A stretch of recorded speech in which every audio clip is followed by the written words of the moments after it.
Bonjour, bonsoir à toutes et à tous, c'est Antoine alias Anubis et c'est parti pour l'après-match Racing Club de Lens, Strasbourg, défaite 2-0 de nos Lensois dans un match extrêmement inquiétant.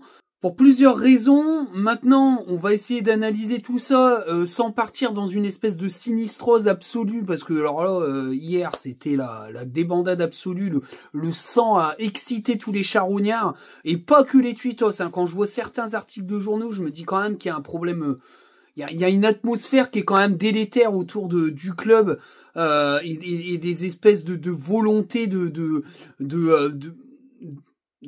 se payer Joseph Ogourlian et ses choix sportifs, mais on va essayer déjà d'analyser le match tel qu'il doit être analysé, et puis parler un petit peu de tout ça, puis on parlera un petit peu aussi de l'interview de Joseph Ogourlian, mais voilà, ça a été une purge, clairement, ça a été un match mauvais de la part de un grand nombre de joueurs de l'équipe, mais plus particulièrement de certains joueurs qui ont été éclatés au sol, et ça peut pas aider, et c'est un échec aussi tactique de la part de Will Steele qui s'est viandé.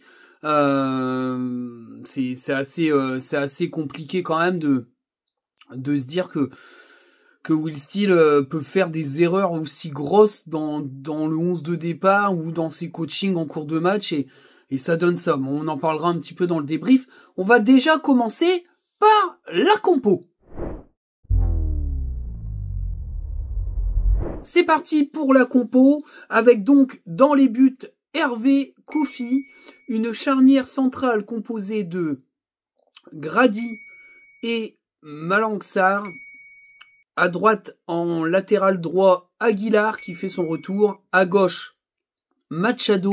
Le milieu à 3, c'est, on va dire, qui est devenu un petit peu le milieu référence, avec El Ainaoui en sentinelle et Thomasson, Andy Diouf en relayeur, et puis une attaque à 3 avec Nzola en pointe, et puis deux ailiers, pardon, excusez-moi, j'ai la nausée, Sotoka et Fulgini. Alors qu'est-ce que j'ai pensé de ce 11 de départ ?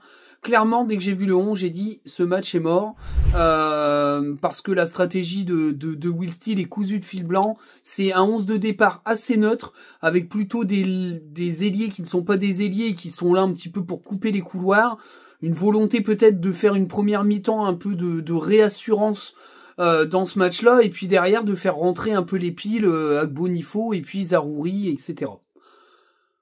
Mais c'est une compo de merde. C'est une compo de merde, c'est une compo qui est ratée. Je veux dire, tu peux pas mettre deux joueurs qui sont Sotoka et Fulgini en même temps dans un 4-3-3. Ça n'a pas de sens. Alors, jouer à 4 derrière, oui. Ça, moi, je suis plutôt fan d'une défense à 4 parce que ça permet de mettre plus d'offensif devant. Moi, le 3-5-2 ou alors, personnellement, moi, je préfère un 3-4-3. C'est-à-dire que tu joues avec deux ailiers vraiment hauts, mais t'as pas vraiment de piston, ou t'as un milieu de terrain extrêmement large avec deux milieux de terrain excentrés. Mais sincèrement, le 4-3-3 avec deux ailiers qui sont pas des ailiers, c'est n'importe quoi. Donc déjà, la compo de départ, elle est morte. Déjà de départ. Voilà, j'étais très sceptique. Sotoka, bon, peut-être en ailier droit, mais en même temps, à part des entrées intéressantes en titulaire, c'est éclaté. Fulgini, c'est la déception depuis qu'il est arrivé à Lens. Moi, j'aurais bien voulu qu'il dégage aux États-Unis, mais personne veut de lui parce qu'il a trop de salaire et puis il est nul. Donc, on se retrouve avec une compo merdique, et ça pose un énorme problème. Au niveau de l'animation offensive, parce que t'as Nzola avec deux ailiers pour Ava. Donc Nzola il a pas de ballon, hein. C'était cousu de fil blanc. Mais en tout cas voilà un peu pour le 11 de départ. Ça situe un peu le niveau du match, hein. Clairement, c'est assez compliqué, hein. C'est clairement compliqué de trouver des choses positives, même s'il y en a, mais pas beaucoup. Clairement, ça va être une vidéo un peu morose, hein. J'ai revu le match, mais je l'ai vu en découpé parce que je voulais pas me retaper 95 minutes de torture. Donc du coup, je l'ai vu par séquence, les séquences qui m'intéressaient un petit peu dans le débriefing, mais en tout cas, voilà un petit peu. On va passer tout de suite aux notes. Je vais pas m'infliger ça longtemps. Voici les notes. C'est parti pour les notes, avec la première note pour Hervé Kofi. Moi j'ai mis la note de 5. Alors bien sûr ça a fait polémique sur les réseaux sociaux parce que certains ont sorti la stat qui tue. Hervé Kofi n'a pas gagné un match en tant que gardien titulaire du Racing Club de Lens depuis qu'il est propulsé titulaire de manière régulière. C'est même 6 défaites en 7 matchs, si je dis pas de bêtises, ou 5 défaites en 6 matchs je crois, si je dis pas... Ah bah non, c'est 6. C'est 6 en 7 matchs puisqu'il était il était titulaire à Nice. Mais au-delà de ça, parce que ça reste qu'une stat, moi je suis désolé, il est pas rassurant du tout. En première mi-temps, il est très mal placé sur le centre un peu dévissé. Alors bien sûr, il l'enlève. Alors la finalité, c'est qu'il y a corner et qu'il n'y a pas but. Mais il est très mal placé. Sur la frappe, un peu premier poteau, je trouve qu'il fait une parade, mais c'est un peu what the fuck. Alors les relances ont été quand même un peu plus intéressantes que face à Nice. Mais globalement, c'est moyen. C'est moyen. Sur le premier but, bon, c'est vrai, il s'est fait mal au genou. J'espère, je sais pas ce que ça donnera, mais il y avait une petite torsion. On va se retrouver avec Delplace en titulaire, on va voir flou. Mais il est pas super bien placé, il plonge un peu n'importe comment. Et puis le deuxième but, enfin voilà, il donne son cul, vraiment. Enfin voilà, je suis désolé. Alors bien sûr, on va me dire t'es dur, et tati tatata. C'est pas lui qui a fait perdre son équipe, mais il est pas au niveau, quoi. De toute façon, s'il y a un marché des gardiens cet été, il y en aura un, parce que je pense que Mathieu Ryan ne sera pas acheté par le club, ça m'étonnerait. Voilà, il faut vendre Kofi, voilà, même si il va peut-être faire quelques matchs et qu'il aura peut-être une cote, faut le vendre tout de suite. Et puis voilà, on passe à autre chose et on repart avec un autre gardien, une autre défense, parce qu'à mon avis la défense va bouger aussi, mais en tout cas voilà, c'est compliqué quand même. C'est compliqué pour Hervé Kofi. Grady, j'ai mis la note de 5 à Grady. Moi, je trouve que le match est moyen. Alors, vous allez me dire, il est sévère avec Grady. Non. Parce que quand je revois certaines actions, je trouve qu'il est quand même assez dépassé physiquement. Il s'est fait exploser par Emega sur 2 ou 3 accélérations. Ça respire pas la sérénité, que ça soit... il passe à 4, à un moment donné, il passe à 3. Enfin, non, en fait, c'est... Au départ, je pensais qu'il passait à 3, mais non, il met Djoumaba en centrale avec lui, et puis il fait basculer un peu Sarr latéral, même si des fois, on a l'impression que ça joue à 3 derrière. Enfin, bref, je reviendrai dans le débriefing, mais c'était un peu bizarre, le placement de Malang Sarr, mais moi, je trouve ça assez moyen. Voilà. Ça n'a pas été le meilleur des défenseurs, parce que moi je trouve que le meilleur des défenseurs ça a été Malang Sarr. Je mets la note de 6, je trouve que le match est correct. Ça a été un de ceux qui a tenu la baraque avec Aguilar. Il a récupéré pas mal de ballons. Alors bien sûr il n'est pas hyper rapide, mais en tout cas les relances étaient plutôt correctes, même si de temps en temps c'était un petit peu vers l'arrière. Enfin, j'ai connu pire. Et puis voilà, je trouve qu'il a été solide. Il a pris pas mal de ballons de la tête. Alors bien sûr, c'est pas Danso au niveau des duels aériens ni Kuzanov, mais il a fait le boulot. Mais je trouve, à comparer les deux, j'ai trouvé Gradit un peu plus juste,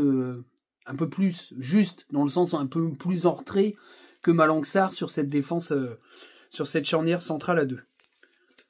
Aguilar, j'ai mis la note de 6. Pour un retour, je trouve que c'est correct, même si de temps en temps c'était un peu compliqué physiquement. Je trouve que quand même il a apporté pas mal de choses. Il a très peu centré, mais il s'est montré. En tout cas, il a essayé de combiner. Alors c'est vrai que de temps en temps, c'était le reproche que lui faisait l'année dernière, c'est qu'il n'ose pas centrer. Mais voilà, je trouve que pour une rentrée, c'est correct. Il sera sûrement titularisé face à Nantes, puisque Machado sera suspendu. Et que, à mon avis, ça sera Medina qui sera à gauche de cette défense à 4. Maintenant, à voir l'intitulé, on en parlera dans la projection, mais à voir qui va composer cette charnière centrale à Nantes. Mais en tout cas, enfin voilà, je trouve ça rassurant qu'Aguilar ait montré ce niveau-là pour un joueur qui a que 4 entraînements dans les pattes. À voir s'il va pas se répéter ou quoi, mais en tout cas, c'était correct.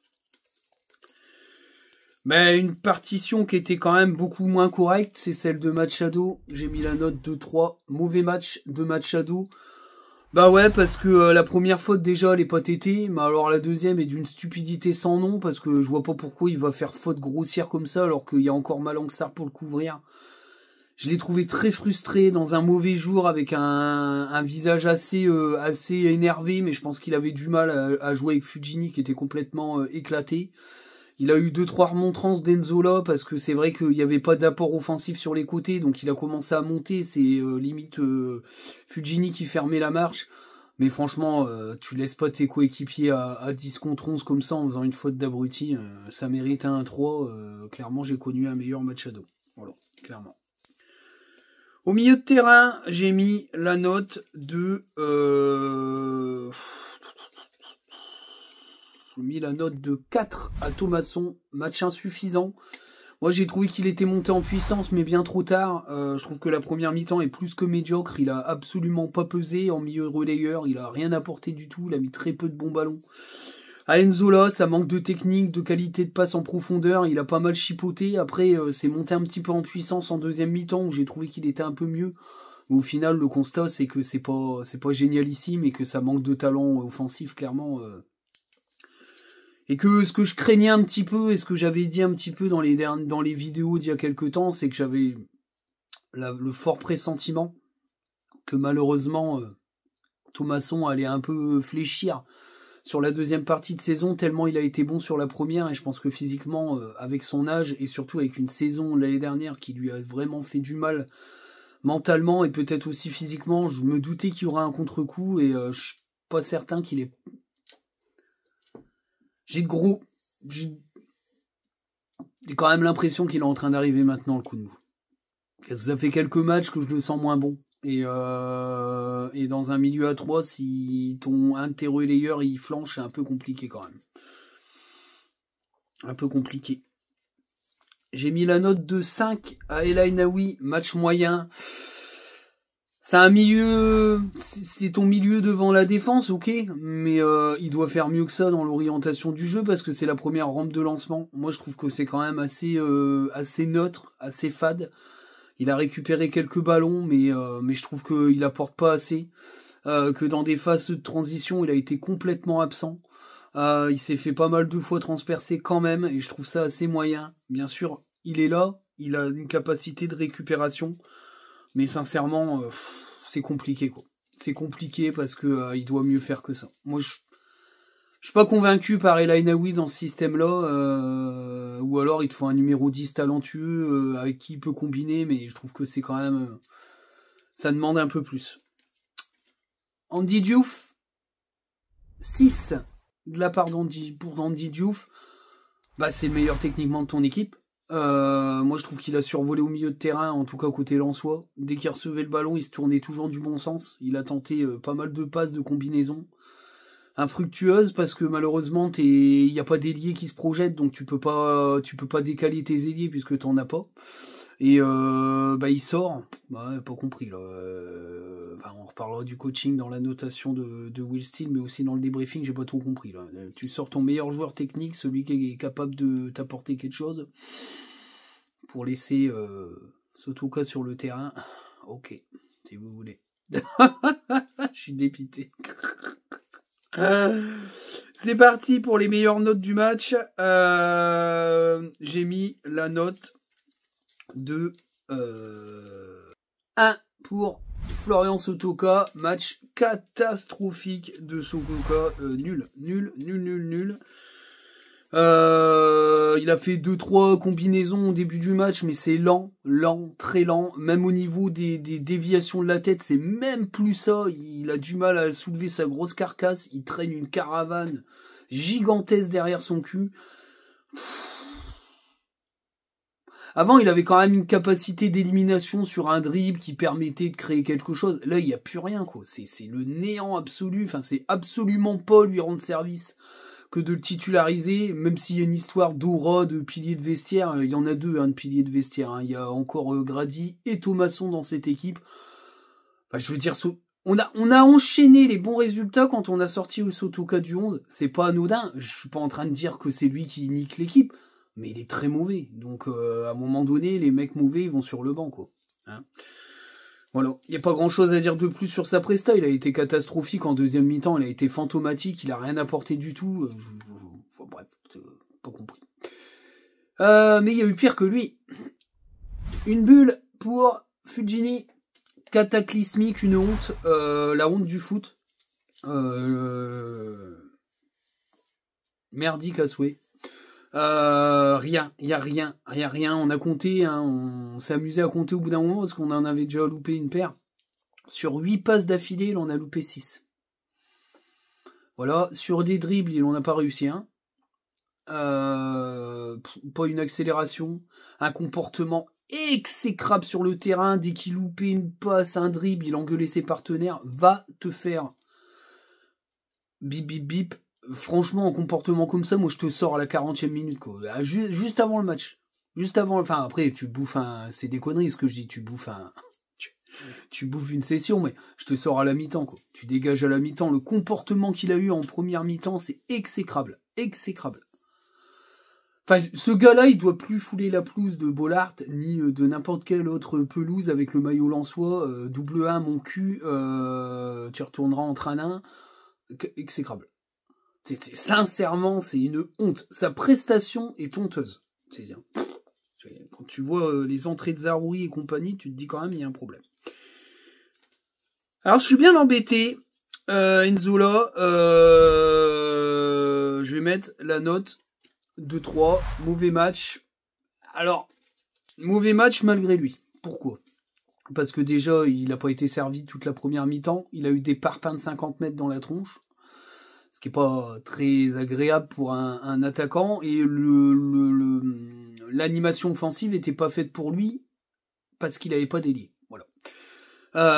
Du coup, il a pas tiré au but une seule fois, il a pas eu une occasion. Il a eu quelques duels qu'il a remportés, mais très très peu parce qu'il s'est fait sécher, puisque de toute façon, comme il était tout seul, les rares ballons qu'il a réussi à prendre de haut but, il y avait personne pour lui servir de relais. Donc il l'avait dans le fion à chaque fois, et ça a été très compliqué. Il a eu très très peu de centres à jouer. C'est compliqué. Et du coup, il fait un mauvais match parce que il n'a pas été à la hauteur de son rôle de numéro 9, mais c'est assez dépend, puisque malheureusement, il a été entouré de chèvres, donc c'est un peu compliqué pour lui. Voilà. Très compliqué. Les remplaçants, j'ai mis la note de 6 à Anas Zaroury. J'ai beaucoup plus apprécié sa prestation que les dernières. Il est rentré avec plein d'envie. Bon, il a loupé ses 2 premiers centres, mais après tous les centres étaient dans la boîte. Ils ont été renvoyés par les Strasbourgeois. Il a quand même montré pas mal d'éliminations, pas mal de volonté de dribble. C'est plutôt prometteur, hein. S'il continue comme ça dans un 4-3-3, ça peut le faire, mais en tout cas, il a montré en 10, 15, 20 minutes 10 fois plus 100 fois plus que Fulgini. C'est clairement bien mieux, et il faut qu'il continue comme ça, mais en tout cas, voilà, dans le marasme offensif, c'était quand même un de ceux qui avait montré des choses quand même un peu plus costaudes. La note de 7 à Agbonifo. Eh ben oui, Agbonifo, il fait une bonne entrée, il a montré exactement ce qu'attend Bollaert, une belle intervention défensive qui a fait lever le stade, des dribbles, à gauche, il a provoqué un corner au bout de 30 secondes, en allant se battre pour le ballon, à droite, dès qu'il a été replacé à droite, il a fumé son vis-à-vis, il a rentré dans la surface une paire de fois. C'est un mec qui peut provoquer les pénaltys, ça, et qui peut surtout provoquer du danger, des corners, des passes contrées. Enfin voilà, il crée quelque chose, et il a montré pas mal de belles choses. Alors beaucoup discutent de son prix, 7 millions d'euros, mais je suis pas loin de croire qu'il peut bonifier ce transfert, parce que c'est vraiment très intéressant son entrée. Moi j'ai beaucoup aimé. Voilà, pour moi c'est un titulaire indiscutable de cette équipe-là dans un 4-3-3 en tout cas. Il va pas jouer en piston, donc de toute façon s'il est ailier, il joue dans un 4-3-3 ou un 4-4-2 avec des ailiers, wow, c'est jour et la nuit avec Sotoko, hein, clairement. Djoumaba, j'ai mis la note de 5 à Djoumaba. Bah ouais, entrée moyenne, il s'est fait enrhumer par Bakwa qui est mouré de faim. Bon, après il peut pas y faire grand chose. Après il fait quelques petites pertes de balles un peu fautives. Alors il rattrape son erreur parce qu'il sauve le but en faisant une tête, sinon il y a but, hein, clairement. Et puis après il a un peu plus monté en puissance, j'attends de voir un petit peu plus, mais bon, on n'est plus en phase de prépa, va falloir à un moment donné que Steele fasse un choix, soit il l'aligne, soit il l'aligne pas, mais dans ces cas-là, le mec il est venu pour rien, et il va péter un câble et ça peut rendre toxique ton vestiaire. Donc à un moment donné, tu fais un choix, quoi. C'est soit le mec il est venu pour remplacer Kuzanov et il joue, soit il joue pas, mais dans ces cas-là, il fallait pas le prendre, il fallait prendre que Selic, et puis on se démerdait avec ce qui restait en défense pour la fin de saison. Mais là, à un moment donné, il faut qu'il joue, le gamin. C'est obligé. Mais en tout cas, voilà, sur certaines interventions, c'est quand même prometteur, mais il faut lui laisser un peu le temps. Ce qui est pas prometteur, c'est Wesley Saïd. J'ai mis la note de 0. Voilà, alors il est rentré 5 minutes, mais le comportement c'est catastrophique, cataclysmique, tout ce que vous voulez, c'est une honte. Qu'il aille aux États-Unis, franchement, hein. Moi je l'envoie dans l'avion direct pour faire la gueule qu'il fait, les ballons qu'il touche, enfin reste sur le banc, faut prendre Ryan Fofana ou Capuano et qu'il il aille se faire foutre en vrai. Enfin voilà, il rentre 5 minutes, on a l'impression qu'il y a tout le poids du monde sur son dos, c'est une victime qui se fait maltraiter dans les cours d'école. Ah, vas-y, va foutre ton spleen ailleurs, enfin... T'as rien montré de la saison, t'es en cristal. Déjà la saison dernière, je trouvais pas ça tip top alors que t'étais à 100%. S'il te plaît, il y a aucune raison que Steele te titularise, t'es éclaté au sol. Vas-y, va bouder ailleurs, quoi. Enfin, sincèrement, c'est catastrophique. Catastrophique. Voilà, catastrophique. Ouais. Moi, j'ai été totalement dégoûté par l'entrée de Wesley Saïd que j'ai hâte de voir foutre le camp de mon club. Voilà, moi je le dis sincèrement. J'aime pas trop parler comme ça, mais là je le dis parce que ça fait 2 entrées qui sont inadmissibles de sa part. Voilà. Tu l'envoies en réserve, aider la réserve, puis s'il veut pas jouer, ben il joue pas, et puis tu prends un Capuano ou un Ryan Fofana pour essayer de créer des choses. Parce que sincèrement, ce genre d'entrée, c'est quand même honteux. Alors après, j'ai pas compris pourquoi il rentrait et pas Kouyalipou, mais enfin, il y a beaucoup de choses que j'ai pas compris sur le coaching du match. D'ailleurs, je vais donner la note tout de suite de Will Steele. Will Steele, hein. J'ai mis la note de 2. Hein. Très mauvais match de Will Steele, il s'est complètement planté, elle est pour lui, celle-ci. On peut mettre ça un petit peu sur la jeunesse, sur la difficulté de gérer ce type de période. Mais tu démarres pas ton match avec cette équipe-là, t'es obligé de mettre un ailier de métier, hein. J'en ai parlé un peu au cours de l'introduction et des notes, mais c'est une erreur totale. C'est soit tu mets Zaroury et puis Sotoka, soit tu mets Agbonifo et puis Fujini si tu veux, ou autre, mais tu mets pas 2 ailiers qui ne sont pas des ailiers pour démarrer le match, c'est catastrophique. Et tout le coaching est mauvais, parce que tu dois les changer à la mi-temps. Voilà, t'as fait une mi-temps très médiocre, très dégueulasse. À la mi-temps, tu dis à Sotoka et Fujini, merci les gars, hop, le brassard, tu le mets sur Thomasson, fais rentrer avec Bonifo, Zaroury, qui vont défendre quand même, surtout avec Bonifo, que moi j'avais vu les vidéos un petit peu de scouting, parce que je connaissais pas trop, c'est quand même un gamin qui est capable d'aller défendre. Mais au moins tu court-circuites, tu fais reculer un peu les Strasbourgeois en se disant, bah là, les ailiers, ils vont venir nous perforer, si c'est du 1 contre 1, on va se faire bouffer la gueule. Mais tu le fais pas, quoi. Tu le fais pas, tu ressors de la mi-temps, c'est toujours les mêmes mecs. Après, derrière, bon, Machado, il te nique, parce qu'il fait n'importe quoi, tu te retrouves à 10. Le coaching est désastreux. Tu sors Diouf pour faire rentrer Djoumaba, alors que techniquement, pour moi, tu fais sortir Sotoka pour faire rentrer Djoumaba. Et puis derrière, tu bricoles en laissant Diouf sur le terrain et puis en essayant de bricoler pour que ça tienne la route. Là, tu gardes un joueur qui a joué 90 minutes. Il est éclaté, il est rincé, il fait n'importe quoi. Il a rien foutu de plus de toute façon. Pour te priver de ton joueur le plus technique qui est capable dans les transitions d'apporter quelque chose, on l'a vu face à Nice, c'est n'importe quoi. Son coaching, il a été très très mauvais, il s'est planté dans toutes les largeurs. Faut que ça lui serve de leçon, faut que là il apprenne, faut que là il se dise ouais, bon, allez, c'est bon. J'ai l'impression, tu sais, qu'on est revenu avant le match de Reims. C'était Reims et Montpellier, je crois, ou je sais plus qui, Reims. Ouais, c'est ça, c'est Reims-Montpellier. J'ai l'impression de revenir là, Reims-Montpellier, en se disant Reims c'était un peu le match bonus, mais si tu gagnes pas à Montpellier, il est très en difficulté. Ben là c'est la même chose. C'est-à-dire que t'es revenu à ce niveau-là, c'est-à-dire que là t'as un match à Nantes et tu reçois le Havre, t'es obligé de gagner au moins face au Havre, sinon t'es dans la merde. Et Nantes, il va devoir refaire des choix. Alors bien sûr, il a une tronche d'enterrement sur les interviews d'après-match, surtout au 19-06, l'émission d'après-match du club. Mais tu peux t'en prendre qu'à toi-même, quoi. C'est n'importe quoi, c'est n'importe quoi. Ah, je suis pas d'accord.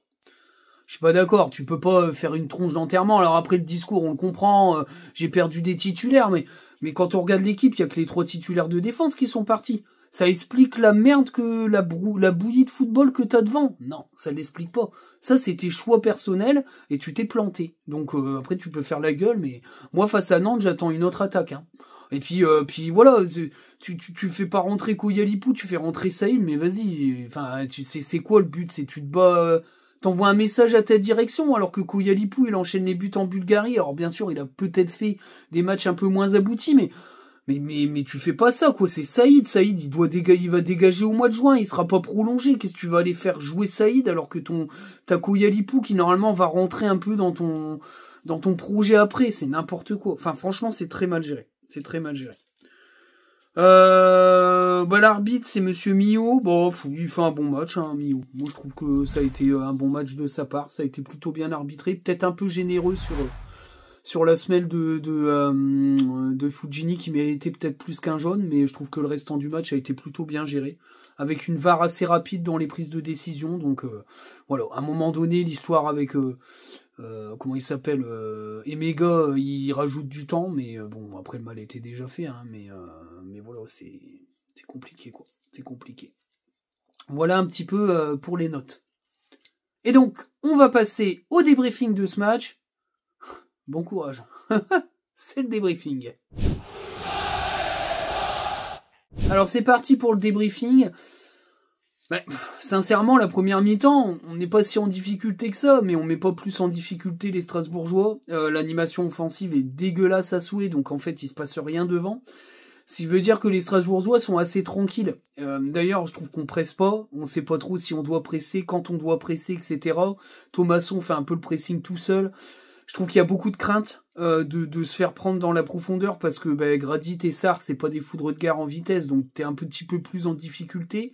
Et puis comment dire, je trouve qu'on est vachement bas en première mi-temps parce que le bloc strasbourgeois, les défenseurs, ils sont quasi à la ligne médiane.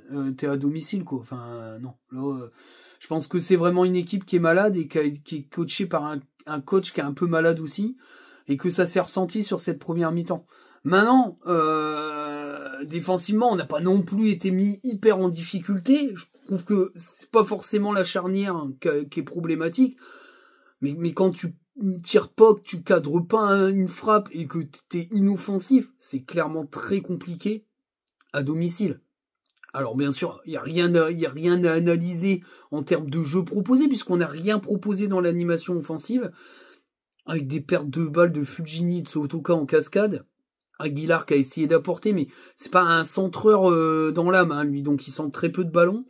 On a eu peu d'occasions, à part Diouf qui a tenté une frappe, et puis voilà, mais c'est catastrophique. Donc tu finis là, cette première mi-temps-là en te disant, tu pourras pas faire pire. Il y a eu quelques sifflets, ce qui est assez... ça a été assez rare cette saison, mais je pense qu'il y a eu beaucoup de frustration. Et puis voilà, puis c'est la mi-temps, alors souvent on débriefe un peu avec mes potes abonnés en exercice et on se dit tous il va dégager Fujini et Sotoka, ou un des deux. Arrive la chanson de Marine, avec un petit problème de coordination entre Marine et le public, puis je pense que le public osait pas trop chanter. D'ailleurs j'ai pas mis la note au public. Sincèrement, le public, je mets la note de 5, hein. C'était moyen. Hein. Après, 25 000 chansons en une mi-temps, c'est un peu compliqué à suivre quand même. Hein. Quand t'as c'est le 25e chant en 45 minutes, c'est un peu chaud. Voilà. Mais voilà, une fois que Marine a fini son show, la gagnante de la Star Rock, on voit les joueurs rentrer sur le terrain et là, pas de changement. Fujini et Sotoka sont là. Mais là, tu te dis que c'est du foutage de gueule et qu'il s'est planté totalement et qu'il est, il est pas lucide, quoi. Will Steele, il est pas lucide du tout. Et là, c'est compliqué, en fait. Et là, c'est compliqué, et t'as du mal et au final, tu te frustres, tu t'énerves parce qu'il se passe rien devant. Et là, Machado a décidé de se faire toucher les 2 fils. Il fait n'importe quoi. Alors, franchement, c'est n'importe quoi. Ça m'a saoulé. Alors qu'il est couvert par Malangsar, il décide de faire une énorme faute d'anti-jeu. 2e jaune, rouge. Le match est terminé, hein. Ça, je me suis dit, ça y est, c'est mort. Derrière, il fait le changement. N'importe quoi. Il fait sortir Andy Diouf pour faire rentrer Jumaba. Alors, c'est là où je parle un peu strat. J'entends beaucoup parler, j'ai vu beaucoup sur les réseaux sociaux de Malangsar en latéral. Moi, j'avais plutôt l'impression qu'on passait à 3 derrière avec Jumaba central, Gradit à droite, Malangsar à gauche, et que du coup c'était plutôt Zaroury et Agbonifo qui passaient un peu piston. Mais c'est vrai que sur certaines formes de jeu, on était plutôt dans un 4-2-4, enfin dans un 4-2-3, pardon, je dis n'importe quoi. Dans un 4-2-3, où on n'avait plus que 2 milieux de terrain, c'est-à-dire Thomasson et Noah, donc ça marche absolument pas, hein, parce que c'est blanc-benet et benet blanc, hein, c'est...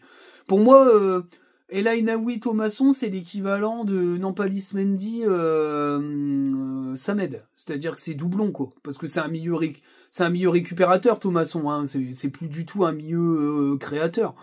Donc pour moi, en fait, ça faisait doublon. On a pris l'eau au milieu de terrain, mais puissance 1 milliard, et au final, voilà, l'équipe elle a explosé en vol. On prend le but assez rapidement. Derrière, Agbonifo, il monte plein de choses, c'est intéressant. Zaroury aussi, il monte plein de choses, c'est intéressant.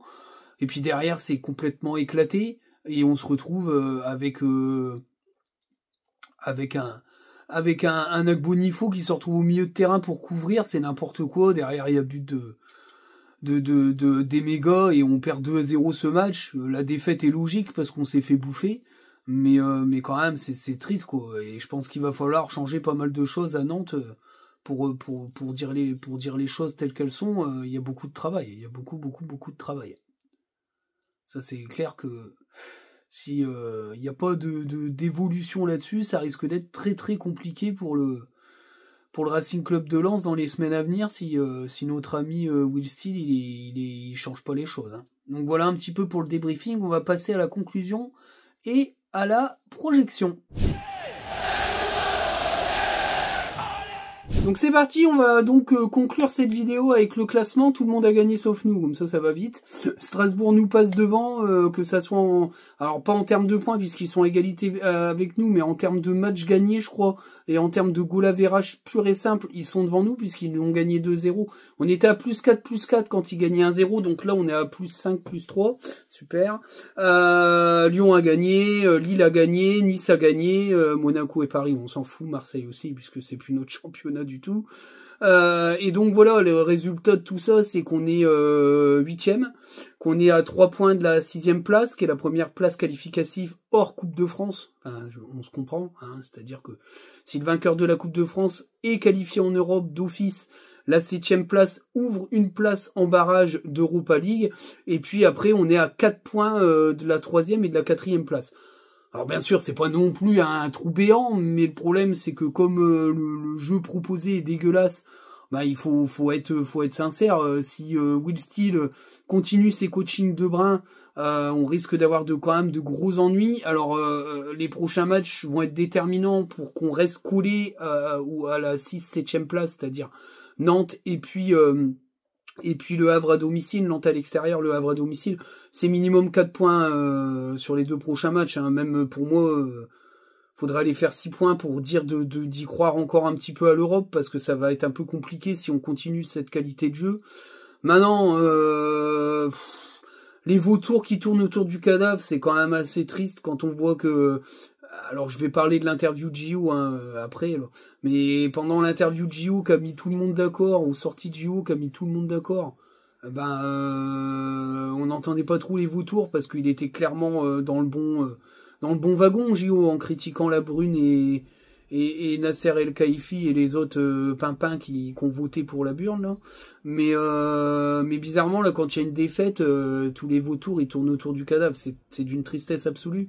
Même les articles de journaux, alors J'y reviendrai, je pense que c'est quand même une espèce de volonté d'attaquer Joseph Ougourlian là-dessus, parce que le fameux article sur Lens a été publié au Parisien, alors où il parle aussi des droits TV, etc., mais il l'a pas fait à La Voix du Nord, cette interview. Donc quand je vois certains articles sur La Voix du Nord et d'autres médias, il y a quand même une volonté peut-être de représailles. Voilà, alors c'est peut-être un peu fort le mot, mais j'ai quand même l'impression qu'il y a un froid qui a été créé entre la direction lensoise et les journaux, mais enfin en même temps les journaux sont de moins en moins bien informés. Quand on voit comment a été traité le mercato par La Voix du Nord, il y a quand même un gros problème. Aujourd'hui, il y a très peu d'infos qui circulent et moi je trouve que certains articles ont été très durs. Maintenant, c'est facile aussi de dédouaner Will Steele, mais Will Steele s'est planté dans les grandes largeurs. Je dirais que Bonifo, vu ce qu'il fait, il fallait qu'il joue avant. Zaroury, même s'il est assez décevant, il peut pas faire pire que Fujini sur ce match. Donc je pense qu'il a une grande part de responsabilité. Et tout mettre sur le mercato, c'est quand même un peu, je trouve, un peu léger comme explication. Et voilà, j'aime pas trop la tournure que prennent certains dans leur volonté un petit peu de nuire comme ça. Mais voilà, on verra bien. Mais en tout cas, les 2 prochains matchs sont pour moi capitaux pour croire encore à l'Europe. Maintenant, si tu fais pas plus de 3 points sur les 2 prochains matchs, c'est la roue libre jusqu'à la fin de saison. T'arriveras plus à rien faire du tout parce que après t'affrontes que des grosses équipes, donc tu vas dégringoler. Hein. On est largement pas au niveau pour affronter des Marseille, Lille, j'en passe et des meilleurs. Même Rennes est supérieur à nous, franchement. Donc ça va être compliqué. Voilà, ça va être compliqué. Et c'est contre les petites équipes qu'il va falloir que tu fasses des résultats. Voilà. Faut le dire, hein. Faut le dire sincèrement. Alors, l'interview de Gio était très intéressante. Alors, il a bien sûr à demi-mot donné un petit peu des explications sur les droits TV en disant que de toute façon DAZN était une très mauvaise idée, qu'il fallait s'arc-bouter sur l'idée de faire une chaîne LFP. Moi, je pense que c'est une très bonne idée.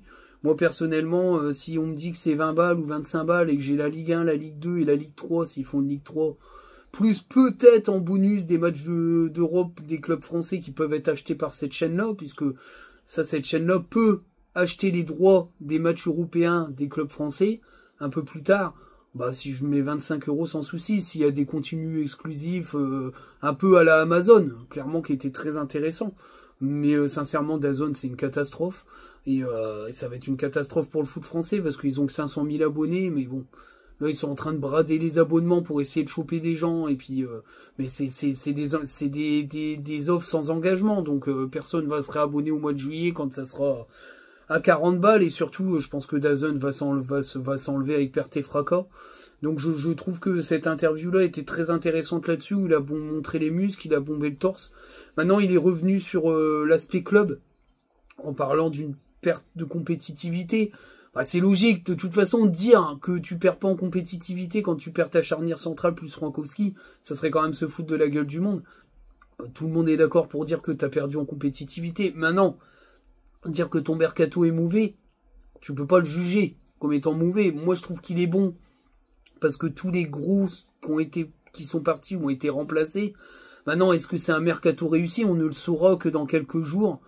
Journée de championnat, quand on verra les recrues à l'œuvre. Alors quand c'est avec Bonifo, je suis désolé, il manque des bonnes choses. Djoumaba, malheureusement, il fait une petite erreur, mais à voir.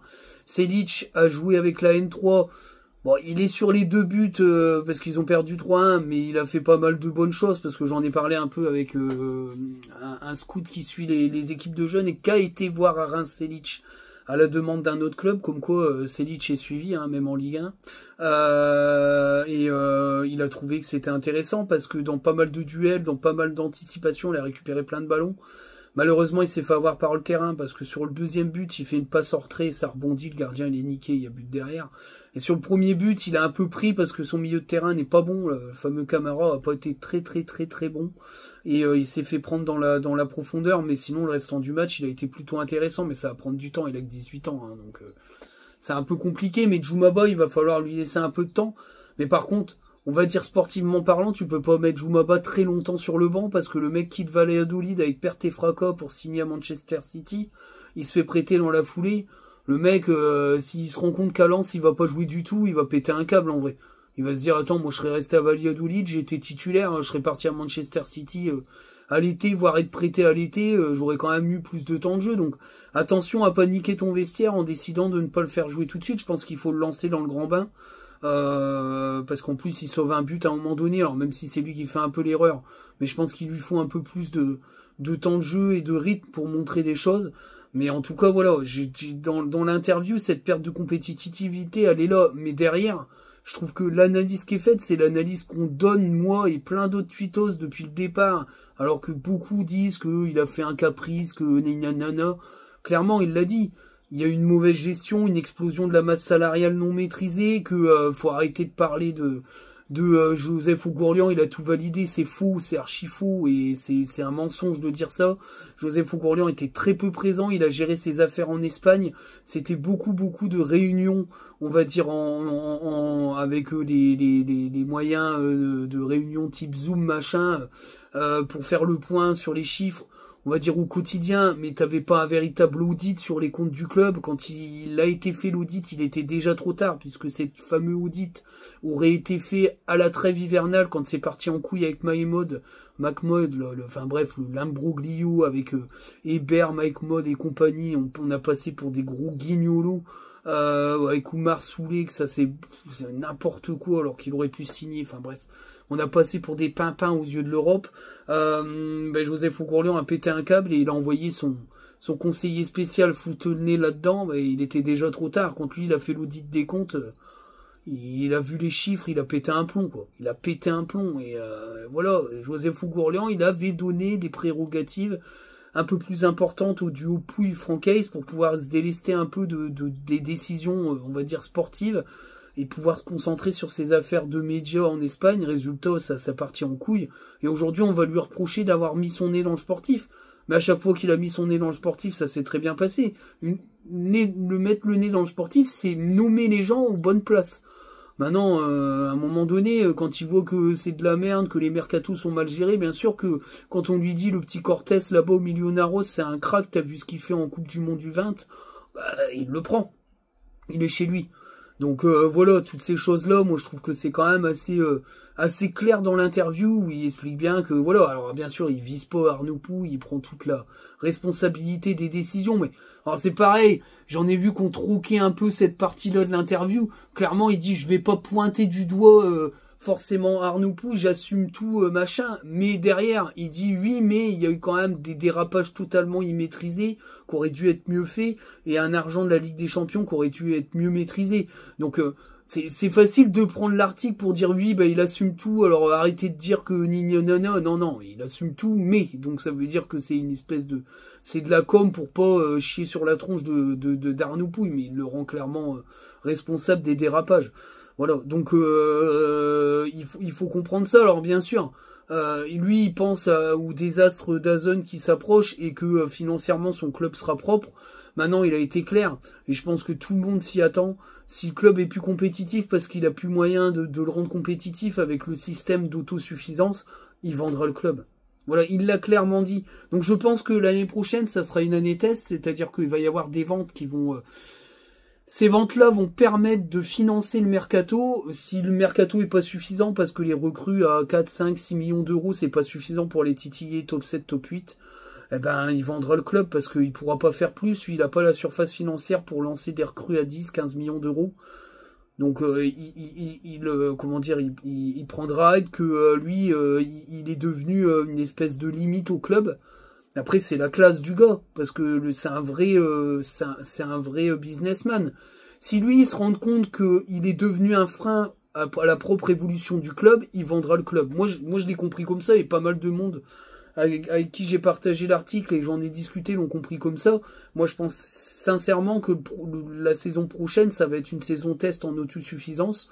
Il y aura peut-être pas d'actionnaire minoritaire parce qu'il en trouve pas, mais en tout cas, le coup de sifflet du démarrage de la vente du club, ça sera l'acquisition du stade. Voilà, alors, il n'y a pas de nom qui se dégage, ni quoi que ce soit. C'est beaucoup des bruits de couloir sur des profils de futurs propriétaires, futurs investisseurs qui seraient intéressés, qui sont plutôt très intéressants d'après les retours. Maintenant, c'est clair qu'il n'y a rien de fait et que, voilà, il faut pas aller plus loin. C'est vrai qu'après, il y a eu un énervement dans la réunion sponsoring parce que il y a eu des tweets de fait un peu plus précis où ça disait clairement tatiti tatata, le club est à vendre. Le club est pas à vendre en l'état, mais c'est clair que dès que le stade sera acquis par le club, ça sera le prémisse d'une possible vente. Maintenant, personne bougera en tant qu'investisseur à Lens s'il n'y a pas le stade. Voilà, parce que le projet, ça va au-delà du Racing Club de Lens. Ça sera un projet avec un stade qui va faire plein de choses la semaine, qui va être ouvert tout le temps et qui va rapporter des sous. Parce que c'est un écrin, parce qu'il y a plein de choses à faire. Parce que tu peux faire plein de concerts, plein de trucs, que tu as d'énormes galeries intérieures dans le stade, où tu peux faire du merchandising à crever, rentrer beaucoup de thunes. Donc voilà, donc aujourd'hui le club est pas assez structuré, pas assez modernisé, et Joseph Oughourlian là-dessus, il veut faire des choses, mais lui tout seul il pourra pas les faire. Donc à un moment donné, voilà, il cédera le club quand il verra qu'il pourra plus faire monter le club en gamme. Mais du coup, il vendra pas le club à quelqu'un qui a des surfaces financières égales à lui. C'est ça que ça veut dire aussi. Ça veut dire que Joseph Oughourlian, quand il va vendre le club, il va vendre le club à un investisseur qui a plus de surface financière que lui. Et ça, il s'y attellera. Il l'a clairement dit et dans les un peu dans les bruits de couloir, c'est clairement ce qui se dit, c'est qu'il vendra pas à quelqu'un qui fera pas franchir un palier au club. C'est le projet proposé à Joseph Oughourlian qui fera déclencher la vente. C'est ça qui se dit un petit peu dans le milieu, c'est qu'aujourd'hui, Joseph Oughourlian, il peut garder le club parce qu'il lui coûte pas d'argent, parce qu'il est autosuffisant, mais que s'il vend le club, il faut qu'on lui présente un projet où le club, il fait un next level, quoi. Voilà, c'est clairement ça. Donc voilà un petit peu, alors c'est pas une vidéo super cool, parce que c'est une défaite très triste et puis que c'est pas beau. Mais moi, je veux garder quand même du positif. Quand je vois l'entrée d'Agbonifo, je me dis que c'est pas une recrue pourrie. Quand je me joue Maba, faut attendre de voir. Mais sur quelques interventions, c'est intéressant. Voilà, c'est Leach. Bon, attendre de voir. Mais le problème, c'est voilà, Kouyalipou, il a montré des choses intéressantes aussi. Mais après, il a été un petit peu plus dans le dur. J'attends de voir, mais c'est pas un mercato dégueulasse. Maintenant, il y a des bons jeunes en réserve. Ryan Fofana, Capuano, Pouilly, qui est plutôt intéressant. Oscar Lenné, pareil, c'est intéressant. C'est aussi l'avenir du club. C'est-à-dire que tu pourras peut-être éviter d'aller acheter des gars sur le banc, de dépenser 3-4 millions d'euros dans le vide, et mettre tes jeunes sur le banc et leur permettre d'avoir un peu plus de temps de jeu. Voilà, donc je pense que c'est aussi l'avenir. En sachant qu'un mec comme Anthony Bermond fait de très belles choses à Annecy, il sera une plus-value, je pense, sur le côté. Il est vraiment observé par le club et Will Steele compte sur lui pour servir d'ailier un peu explosif. Donc voilà, il y a pas mal de bonnes choses. Donc il faut quand même être positif. Il y a bien sûr une petite transition qui va se faire. Comme l'a dit Will Steele, je suis d'accord avec ça, c'est que là, c'est un mercato qui est prolongation de mercato estival, mais le problème, c'est que t'as pas 2, 3, 4, 5, 6 semaines pour te préparer. T'as rien du tout, faut que t'enchaînes les matchs et que t'aies des résultats. Donc là, c'est du court-termiste et que il va falloir quand même, pour que tu fasses du court-termiste, qu'il fasse les bons choix. C'est-à-dire de pas foutre Sotoka et Fulgini sur le terrain. Ça sera déjà une bonne chose. Mais je pense que vu ce qu'il a vu là en deuxième mi-temps de la part de Anas Zaroury et d'Agbonifo, je pense que clairement s'il part sur un 4-3-3 à Nantes, il faut mettre ces deux joueurs-là sur le côté pour montrer des choses. Voilà un petit peu. On n'hésite pas, la cloche, les notifs, on s'abonne, on partage. Dans la bio, les descriptions des liens, que ça soit les miens ou ceux de mon ami le monteur. Je vous dis à très bientôt. La prochaine vidéo sera bien sûr la vidéo d'après-conf. À moins qu'il y ait des trucs qui explosent, mais je pense que ça va être un peu plus calme. On est sorti du mercato, en tout cas, voilà. C'est pas toujours la fête à Lens, mais les beaux jours reviendront, ils sont toujours revenus. Je pense qu'on est un petit peu loin quand même de l'époque noire. On va passer 10 ans en Ligue 2, je pense que on a passé un peu cette étape-là. Une fois que tu es lancé en Ligue 1, c'est un peu plus compliqué de redescendre quand tu es plutôt bien structuré. Donc voilà, quand je vois les clubs qui descendent, c'est quand même des clubs qui ont des structurations un peu merdiques ou qui sont trop légers dans leurs finances. Nous, on n'est pas dans ces deux cas-là, donc je pense que même l'année prochaine, si on recrute bien, on sera encore en Ligue 1. Et voilà, donc je pense que faut attendre que ça se restructure bien et on verra des belles choses. Voilà, pour l'instant c'est morose, mais je crois en l'avenir, je suis positif. Ciao les amis, à bientôt.